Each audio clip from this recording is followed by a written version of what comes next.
कविता अपने माता पिता की बहुत लाडली थी। 3 बड़े भाइयों की बहन थी। कोई भी चीज़ मांगने पर उसी वक्त उसके सामने हाजिर हो जाती। पूरे घर में रौब था उसका। पूरे परिवार और नौकरों पर राजकुमारी की तरह हुक्म चलाती थी कविता। स्कूल में भी पूरा रौब था उसका। बड़े घर की लाडली जो थी। ऐसे ही उसने कॉलेज में दाखिला लिया। उसके ठाट बाट बड़ी गाड़ी में आना जाना, हर दिन नया फैशन देखकर हर कोई उससे दोस्ती करना चाहता था। थोड़े ही दिनों में उसके बहुत से दोस्त बन गए। पूरे कॉलेज में उसकी अपनी एक अलग पहचान थी। इन दिनों उनके घर पर एक रिश्ता आया। खानदानी लोग थे और पापा की पुरानी जान पहचान थी उनके साथ।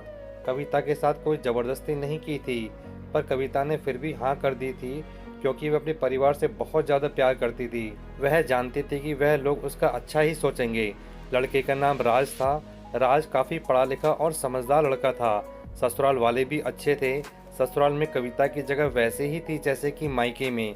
कोई भी कार्य कविता की सलाह के बिना नहीं होता था। सबकी लाडली बहू बन गई थी। फिर उसके घर एक बेटे का जन्म हुआ। राहुल कविता को जान से प्यारा था। पोता पाका ससुराल वाले तो फूले नहीं समाते थे। कविता कभी कभी सोचती थी कि उसकी किस्मत कितनी अच्छी है। उसका हर अपना उसे कितना प्यार करता है।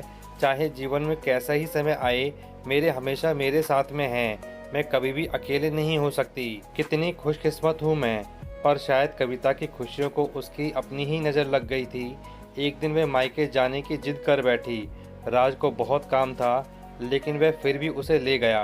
रास्ते में उनकी गाड़ी अन्य गाड़ी से टकरा गई। कविता, राज और राहुल बुरी तरह से जख्मी हो गए।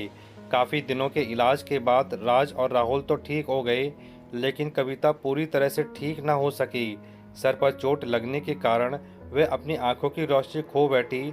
अब कविता की किस्मत जैसे उल्टे पांव चलने लगी।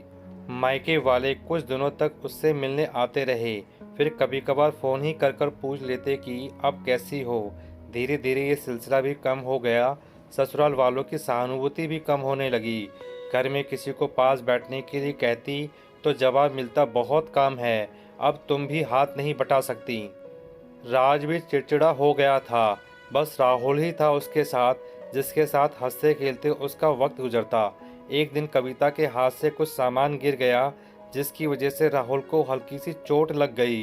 कविता के सास ससुर ने राहुल को उससे अलग कर दिया कि जिससे कि कहीं ऐसा ना हो कि उसकी वजह से बच्चे को कोई नुकसान ना हो जाए। कविता अंदर से टूट चुकी थी। एक दिन उसने सबके सामने मायके जाने की इच्छा रखी तो राज उसे तुरंत मायके छोड़ आया, जैसे कि वह भी यही चाहता था। लेकिन राहुल को उसके साथ नहीं भेजा गया।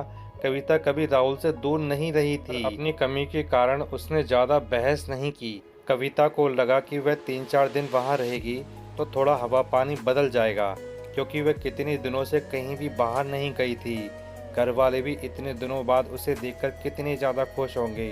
कविता के घर पहुंचने पर सब लोग बहुत खुश हुए। खाने में सब कुछ कविता की पसंद का ही बना था। उसने अपने मम्मी पापा और भाई भाभीियों से दिल खोलकर बातें की। उनके छोटे छोटे बच्चे भी बुआ के साथ घुल मिल गए थे। रात को सोने के वक्त जब उसने कपड़े बदलने लगी तो उसे पता चला कि उसका बैग तो बहुत ज़्यादा भरा हुआ था। वह सब समझ गई। वह बहुत उदास हो गई। कुछ दिनों तक तो सब ठीक ठाक रहा, फिर जैसे सब बदलने लगा, सबका व्यवहार बदल रहा था। वे लोग जैसे थक चुके थे उससे। सब लोग घुमा फिरा कर पूछने लगे कि राज कब आ रहा है उसे ले जाने। वह बहाना बना देती, जबकि वह जानती थी कि उस घर में अब उसके लिए कोई जगह नहीं। कविता से चलते वक्त कुछ ना कुछ नुकसान हो जाता।